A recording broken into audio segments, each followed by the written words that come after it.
Hello everyone, this is Devlogerio. In this new tutorial, I'm going to show you how to create your own IO game from scratch. You don't need to have any background about programming, but if you do, if you already know something about JavaScript, P5js, Nodejs, you will probably want to skip the first 2 or 3 videos.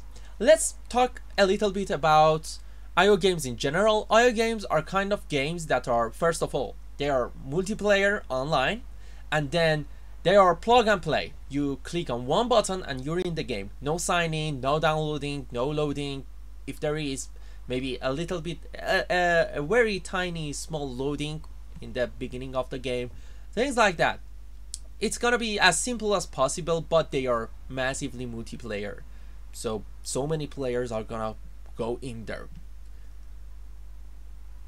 I've been making IO games since 2014. I don't know, it's five years, 2020 here. And since then, I have created 6 IO games.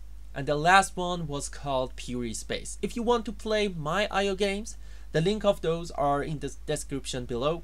So you can play each of them one by one, see if you like them. If you don't like them, you can give your opinions in the comment section below as well. What I am going to teach you exactly in this class is we're gonna create something like Pure Space. My Pure.space game, I have already created it. I will recreate this on this tutorial, so you will have a game like this one, like what I have here, and after that you will be able to create any kind of game you want.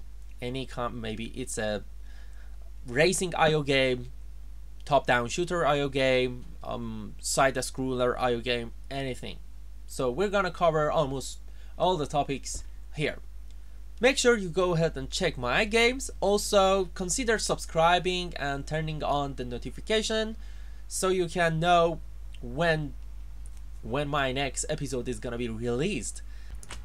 Okay, in the next episode I'm going to show you what kind of programs you need in order to start coding in JavaScript and Node.js. Bye now.